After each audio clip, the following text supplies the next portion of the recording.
Everybody's got a story. You just have to listen. Hola, I'm Joe Pardaville, and this is Good Listen. And since we're living in a world of alternative facts and fake news, I wondered what that effect has on the next generation. Like, do kids today want to be TV reporters? Do they even want to be involved in news? So I've got Taylor Miller on the show joining me today. Taylor is a reporter at a local TV station in Charleston, South Carolina. It's her first big break. She's in her early 20s, so I wanted to get her on to see what inspired her to get into news and what it's like being a TV reporter in 2024. Taylor Miller, welcome to Good Listen. How are you? I'm good, Joe. Thank you so much for having me. I'm happy to be here. Oh, I'm so happy that you're happy, and I'm happy as well. And I want to start by talking about your profession in terms of the way it looks now. So as a kid, as a Gen Xer, I've got a few more miles on me than you do. If you want to be in media, you grew up with either radio or television. So I gravitated towards radio, spent 20-something years doing that in New York City. And so it was pretty like clean cut, like you were doing one of the two.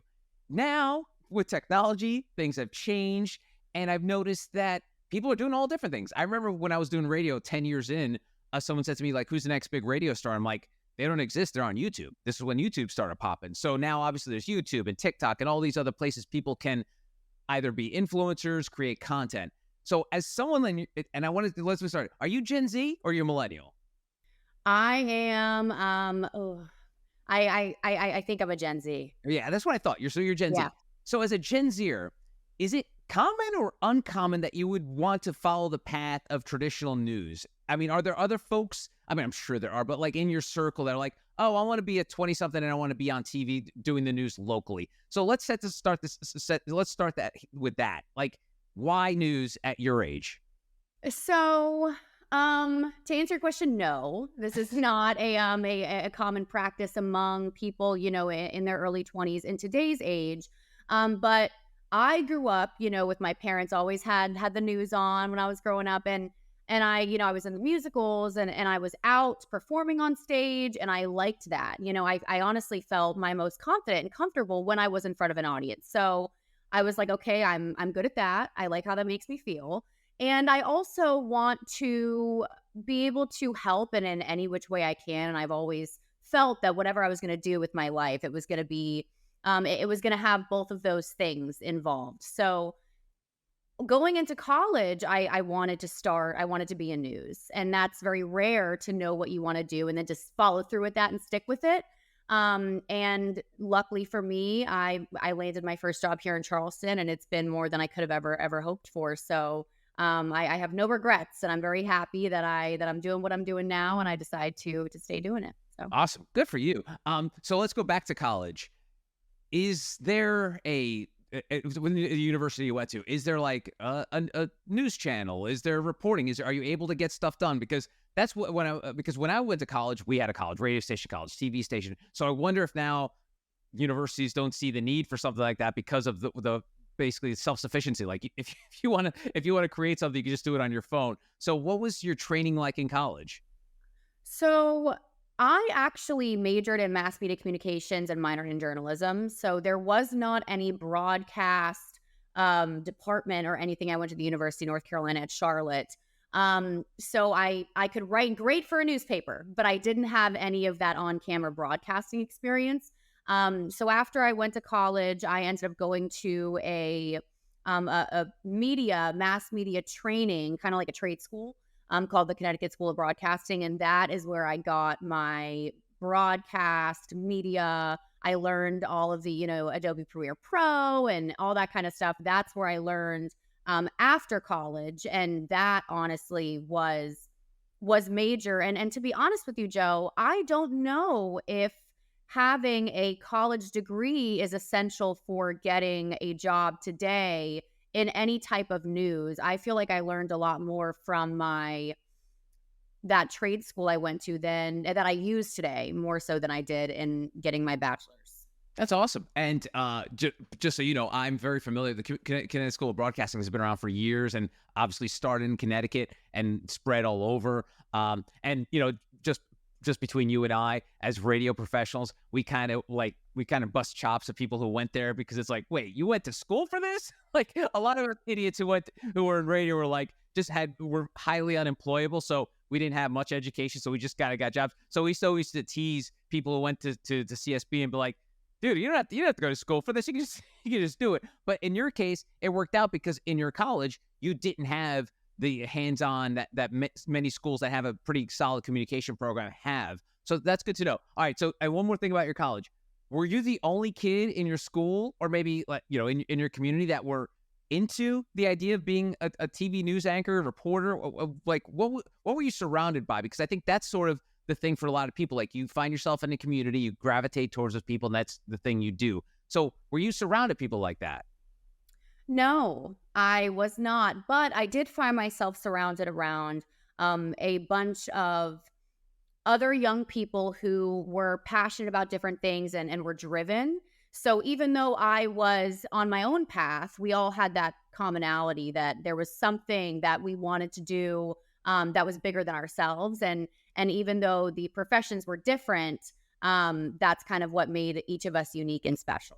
Nice. And so I spent a lot of time hanging out with New York TV people, and there's some sort of amazing connection that, and this is not, people don't realize this, the connection between TV news personalities and the people in their community. And I'm sure you experienced it, and we're going to get to it in a second, because I remember my radio station used to do this softball game, charity softball game, where it was our radio station against the New York ABC affiliate. And we did it in a minor league stadium. And these news reporters were like rock stars. Like they could give two shits about us radio people. Like we had our fans there, but for whatever reason, the connection that news reporters build with people is just, it's hard to put into words. So tell me about your relationship with the community, because it's amazing, that connection of, I guess maybe just the daily turn on, people see you every day. It becomes a familiar face. So tell me about your connection with the audience that you have. So so the show I work for is a little unique. It's a lifestyle news show. So we don't talk about, the crime, the COVID, as much of the political stuff as you see on regular hard news, which I absolutely love. So the relationship's a little unique because we get to talk to all of these people who are just, regular people that have their charity organizations or their stories that they want to share. And the fact that they are taking the time to come and sit with us and share their stories and share what they're working on, it really is beautiful. And we are just the vessel for them to be able to share their passion projects and things that are important to them. So that is really, really special. And I also think that makes for a great person who, like yourself, right? You want to be a vessel for people to share their story. And you care. And so that has been really incredible. And the relationships that I've created are so unique and beautiful because I'm able to have these conversations with people about things that make them happy and things that they really care about. And I think that our audience responds very well to that. Yeah. So. That's cool. So again, I hung out with a lot of New York TV personalities, and the pay was pretty good. Obviously you pay towards to pay so people can live in the city that they're covering. So what is the pay like these days in local news? And I don't mean to get like literal with you, but yeah. What is it like? I mean, are you able to sustain like a pretty good life? Are you able to pay rent, all the stuff that goes with living in a city? Even though Charleston's TV market, I'm not even sure what number it is, but like, as you know, the city of Charleston, it's not cheap to live here, especially if you want to live close to the downtown area. So is it sustainable for you, like to be a news anchor, in a market like Charleston? Yes, I am able to pay my bills, but when I first moved here, not comfortably. So I had to find other means of income, and it actually led me to starting my own social media management business. So that really helped me. And it's kind of one of those things that as you get more experience, right, that's when, you can start making a little bit more money. And Charleston is in the top 100. I think it's in the 90s right now. So overall, living in Charleston, it's a little more expensive than I thought. Because I actually moved here from Charlotte. So I was kind of comparing the two, and they're quite equal living in the city of Charlotte, and I live in West Ashley now. So we do not make as much money starting out as some people assume. I actually got some messages when I first started here, people being like, oh, I hope you're helping your community with all that money you're making. And I'm like, oh, if only you knew, if only you knew. But so yeah, it's not as fruitful as I think it once was. But as you get more experience, and then obviously, as your titles change and things of that nature, that is when I think you can start living a little bit more comfortably and making a little bit more income. Yeah, and that's like that in any media market. Like in New Yeah. York, they're not, if you're a cub reporter, you're not making 100K. So, Yeah. but then again, you're struggling like you did when you first got here.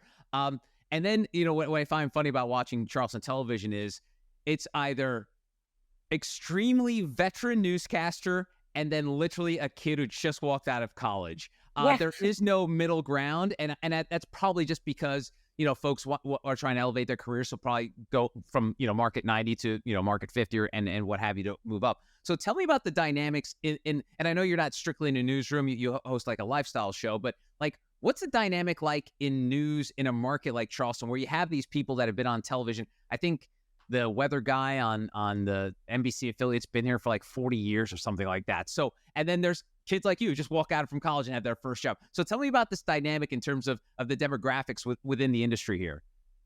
Well, from what I've experienced, everyone has been very kind, and I haven't had that sense of the veteran newscasters, people who've been here for a long time, kind of having that sense of like, oh, you're just this little, this little newscaster. It's been very, if anything, it's felt like they just want to help you in any which way they can, which is beautiful and rare. You do not always find that. But honestly, in any newsroom I've been in, the experienced newscasters, the people, that I got an internship in Charlotte, right? And it was with this news channel that my parents watched every day growing up. So when I first got in there, I was like, oh my gosh, there's him and her and all these people that I've seen on my TV for years. And they were all just absolutely wonderful.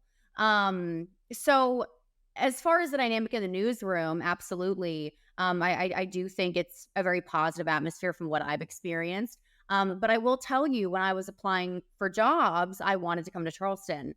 And I got in touch with a recruiter and I told him, hey, I want to start in Charleston. And he was like, you could never start in Charleston. Way too big of a market for you. So, I'm going to send you to these other markets, in the 130s, the 160s, and that would be a better place for you to start. And so I was very happy to send him an email that I got the job. Yeah. Oh, that's awesome. I wonder why they would do that. Like, even just give it the old college try. I mean, what the hell? I mean, it can't hurt.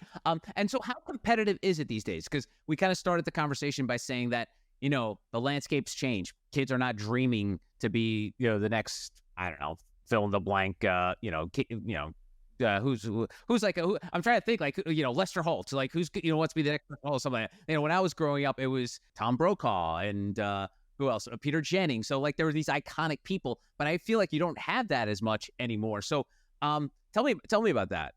I did during my interview process. I applied to a few jobs. I didn't really hear back. And fast forward, when I ended up landing this job, I asked my team, I'm like, so what was it about me? What did I say or what did I do? And they were like, honestly, you just seemed like you cared. You had your makeup done, your hair done, and you just seemed like you really wanted, to be a part of our team and that you were hungry. So I think that overall, because especially post-COVID, people do not want, the news is not what it used to be. And also broadcast media, we don't know how long, television news is going to be around for. So I don't think that the market is as saturated or is it as competitive as it once was. But the cool thing is that I know a lot of people that started out in news and they went all these different directions. So I think just the training that you get and the experience you get from, being on TV or all of the different things that you have to learn when you're starting out, you have to be a jack of all trades. I think that can lead into a lot of other things. And I honestly think that, so even if news isn't your passion, right, or something you see yourself doing for a long time, I mean, what a great way to learn, how to do all of these incredible things that, come with learning all the ins and outs of media and production. So tell me about the show you're doing now that you were recently named the co-executive producer. Within 2 years, you've come leaps and bounds. Tell me about your trajectory. Like, what is this? What you were expecting when you came here? How far things have come? Like, tell me about what the last 2 years have felt like. No, it's not what I was expecting when I first came here, and I wish I could go back 2 years ago and tell myself she would, she would laugh in my face. Yeah, there's no way. But when I moved here, I just felt so lucky to be here in this beautiful place that I wanted to work in. I was told I couldn't, and I did it anyway. And I just felt so incredibly lucky to not only be in this beautiful city, but then also to have the team that I have. I've been blessed with incredible people that I work with. Our team is very small, but it truly is a very healthy work environment. And I know that we've all worked in some not so healthy work environments. So that's definitely something I really appreciate. But, I really just put my head down and I worked and like I said, I just felt so blessed so it wasn't really that hard for me to work hard.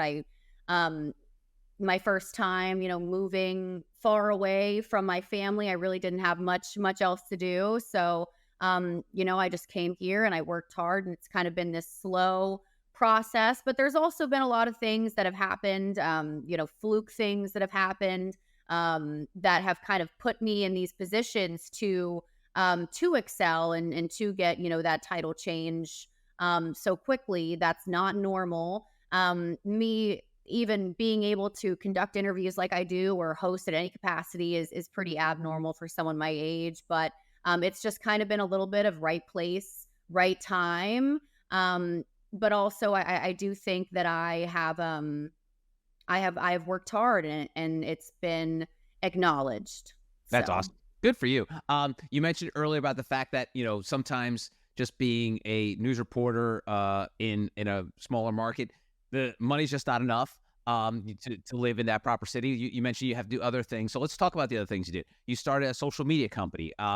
Was that something that you've always felt like was part of what you did well, social media, and that's what gravitated towards you? But what was the impetus for doing that? Well, I worked at a restaurant in Charlotte called Fahrenheit. I worked there for about 3.5 years. I started as a host, and I left as their social media manager. But that was kind of the first place that I started doing that. And, I kind of grew up in that weird time where social media really started coming out when I was, in middle school and in high school, is when I started getting Instagram and all that kind of stuff. So I understood how it worked, and also as me being a young person, I know what people my age want to see. So when I started doing the social media for this restaurant, I really enjoyed it, and I feel like I have an eye for that kind of stuff. And so for me moving here, and when I was talking about, trying to get a side hustle, I knew that I could go back to the restaurant if I wanted to. And I have, I love the restaurant industry, and that will always have a special place in my heart. I did it for a long time, but I wanted to try something different. So I ended up, getting a social media client who I've never met before, a plastic surgeon up in New Jersey. And he was my first client. And then that's where Tailor Your Media was born. And so I just kind of been doing some outsourcing and really trying to figure out which direction I want to take it. But that has been something I enjoy. I love the fact that I can really do it whenever, wherever, I'm not tied to clocking in, clocking out, especially with my, the job I have. It's a unique schedule. So, it just all kind of made sense. And that has been something that has not only supplemented my income, but it's also something that I really do enjoy as well. That's awesome. And another thing you have on your Instagram bio is options trader. Yeah. What, Yeah. what is that? Yeah, so I play around in the stock market a little bit, and when I graduated from college, and I was going to broadcasting school, and I was bartending at the restaurant. I just felt like something was missing. I felt like I wasn't doing enough, or there was just something that I was meant to be doing I wasn't doing. And obviously, this was after COVID, and so the stock market, I feel like that's when a lot of people started. You heard about the meme coins, the GameStop, all that kind of stuff. So my dad actually was like, "Hey girl, like, you should check this thing out." And I moved back home with my parents, and I was making money at the restaurant, and so I had some money, and I was like, "You know what? Whatever. Like, let me just give it a try." And I was hooked. It's really options trading specifically. It's confusing, but it's that came to be, and I don't get to do it as often as I would like to. But that is something that kind of really enhanced my financial literacy. The way I look at money completely shifted after I started, really learning the stock market, and learning how important it is for people to invest. And I feel like that's kind of something, for some reason, that isn't talked about enough. And then I feel like once you get that bug in your ear a little bit, you can't stop talking about it. You just want to tell everyone. And so that has really also been a huge thing that has shaped me today. That's something I'm very passionate about as well, and especially for younger people, how important it is for them to know about it and be educated about it. Hmm. All right, I don't know a lot of Gen Zers I don't have a lot of Gen Zers in my life, but are you atypical of them? Just the number of things that you have going on in your life. Obviously, the full-time job working at a news, doing news in Charleston, but then the social media company and day trade. I mean, are you an odd duck in the in the world of Gen Zers? Um, I think so. I think I am. And but what's really unique, and I actually saw a video, Dana White was saying this, and it's something that has really stuck with me. We live in a world today where people like their comfort, and they like to stay in their comfort, and they don't really want to be challenged. And people are lazy. And so I think that if you are someone who has a little bit of that edge to you, and is hungry, I honestly feel like it's easier today to be successful than it has been. I mean, especially like talking to my parents and whatnot. There's just a lot of people who um, are just okay with, just being okay, and their life gets ahead of them. They turn around and they're in their mid-30s, and they're like, "Oh my goodness, where did all my time go?" So I do think that I am a little bit of an outsider when it comes to other people my age. Um, but I mean, someone got to do it, right? Yeah. And I don't even know if that's generation specific to Taylor, because I remember when I got my first job in radio in New York, I was 20 years old. I was still in college. I was very fortunate.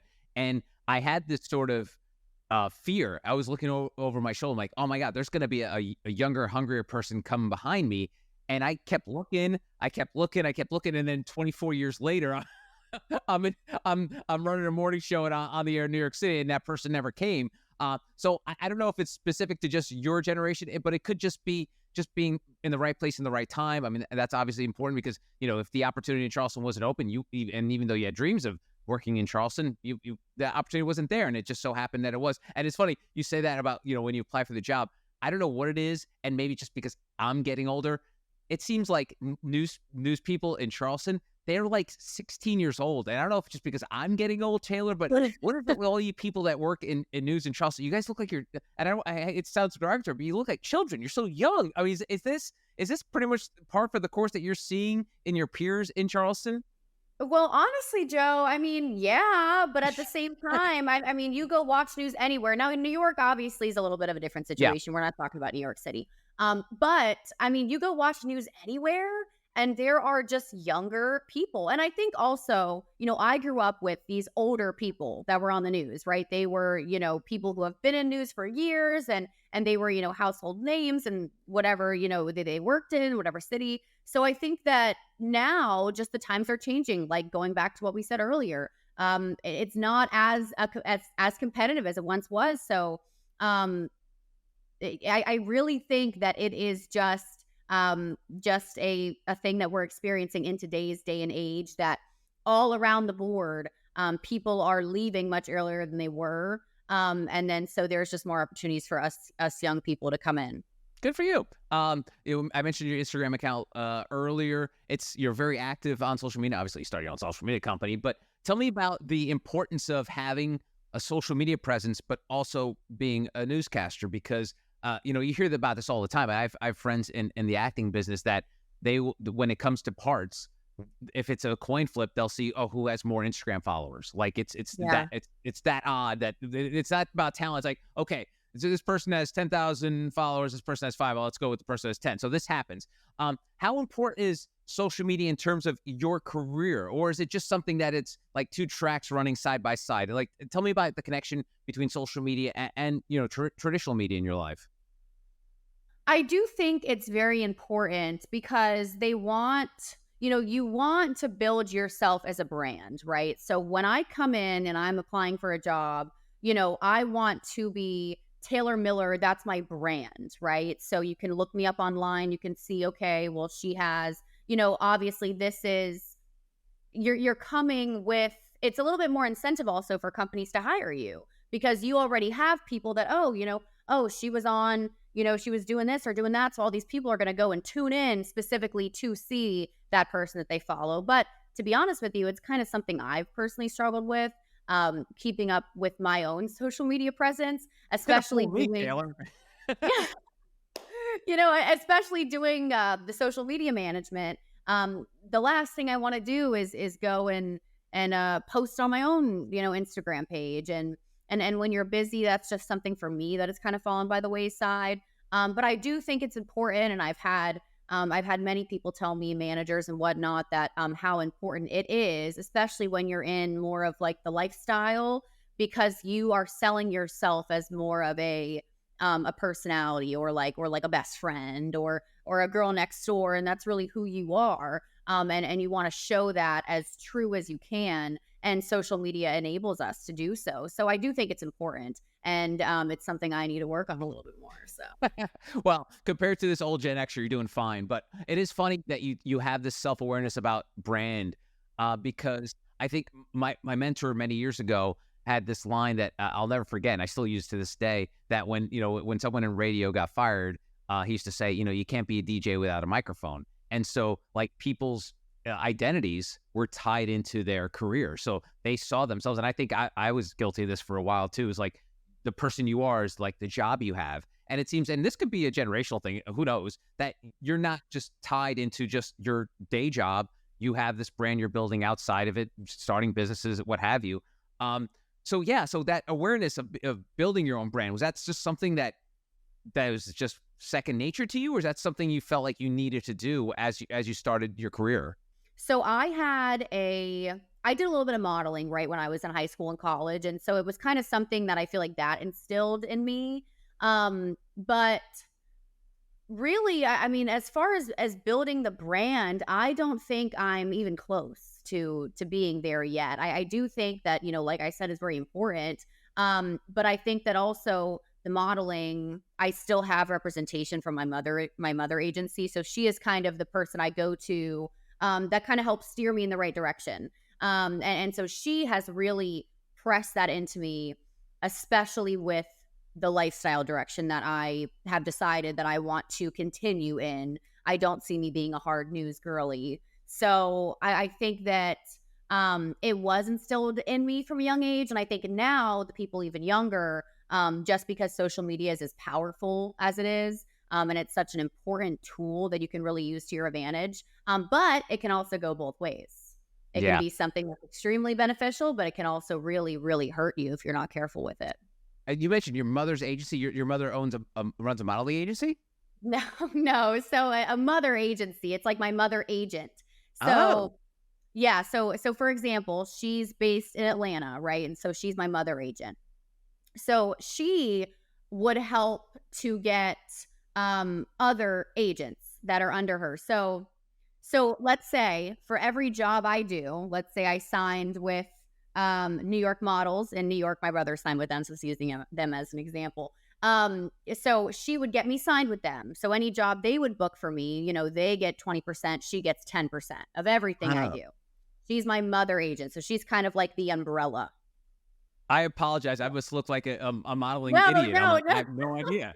I didn't know this is a no, well, thing. no, Mother agent. yeah. That's the terminology, mother agent?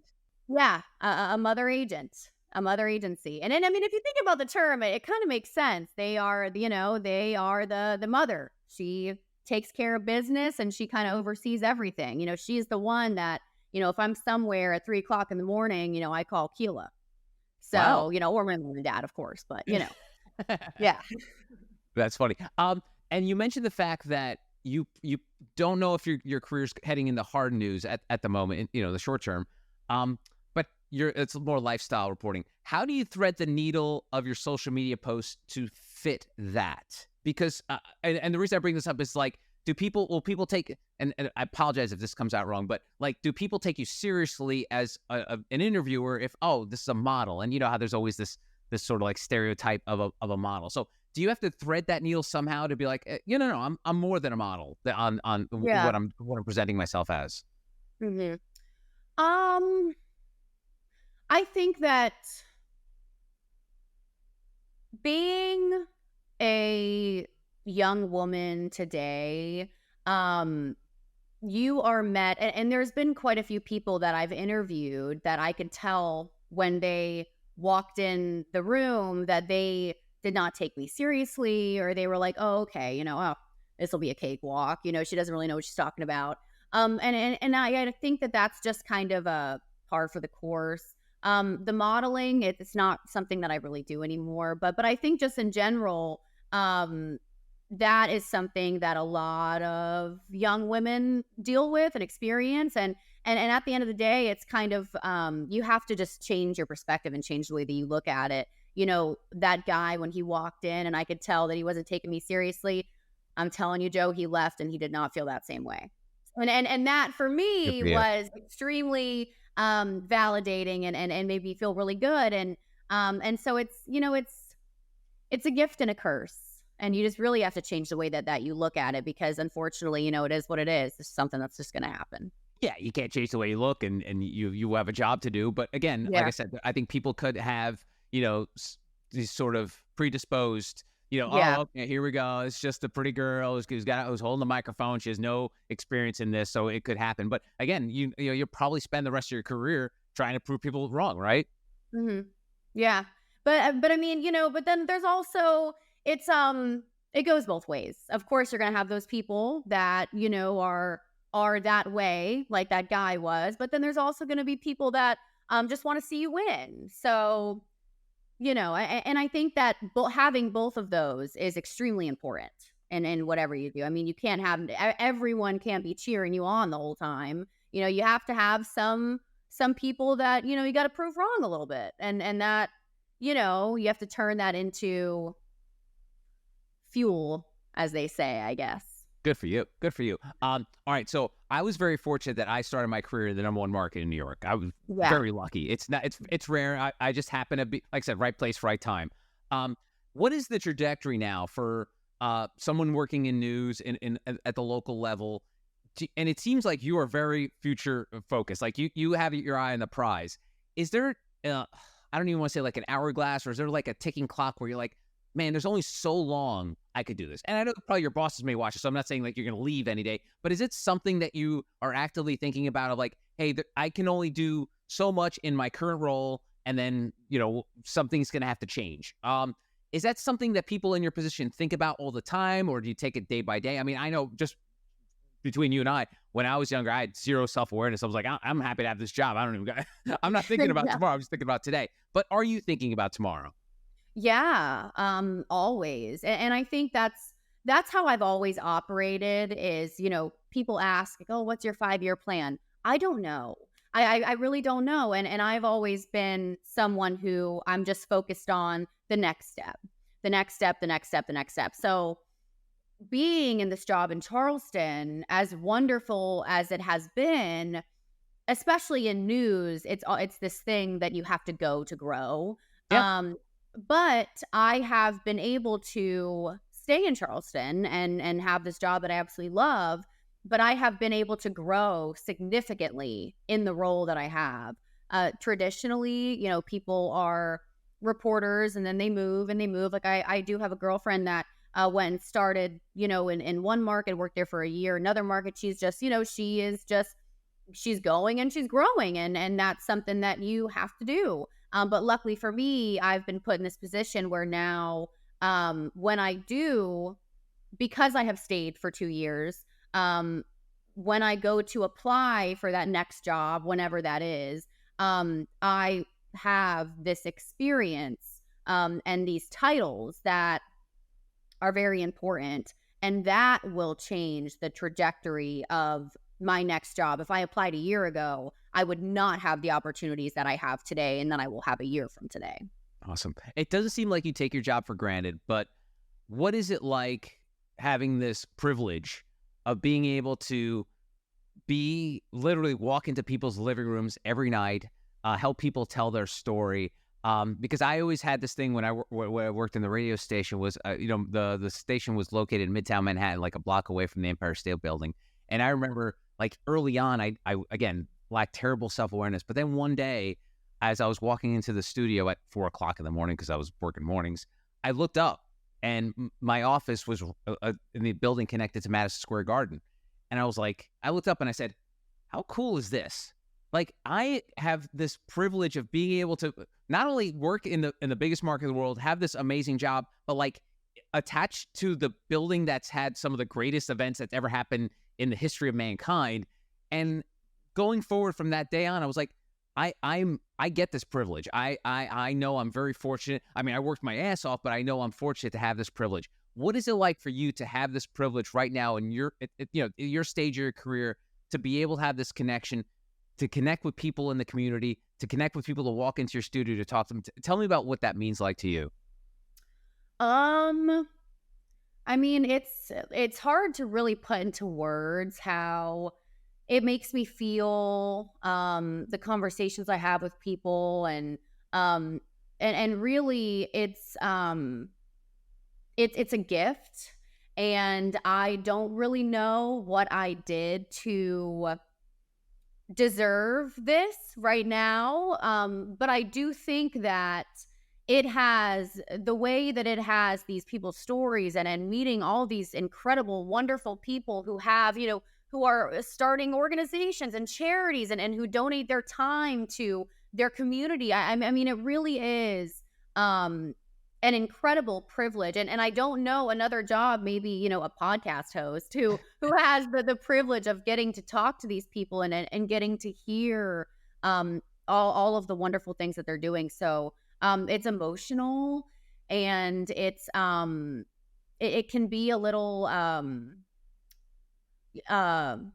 emotionally exhausting, because you have all these people that you're talking to, and you want to give them the platform and the questions that they deserve. And I think it's stressful a little bit, because you are put in this position, and you want to do such an incredible job for them and whatever they have going on. But really, I mean, the privilege is, like I said, I don't know why I'm here, or why I'm put in this position, but I do feel like it will all make sense one day.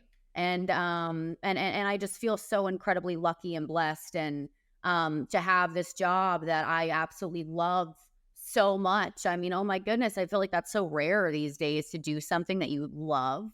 And I do something that I absolutely love, and the people that I've met here and the relationships I've made are, you can't put a price tag on that. And it's my job that I go to every day. So it really is a blessing, and something that I don't think I will ever take for granted, ever.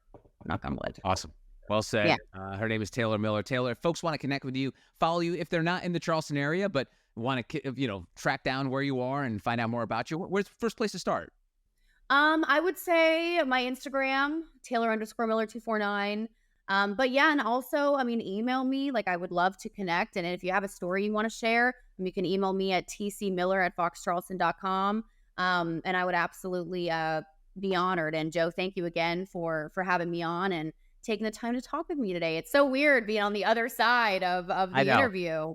It's always awkward when it's reversed. Like, even when I'm a guest somewhere, I'm like, wait a minute, I should be the one steering the conversation. But I'm glad you're a willing guest.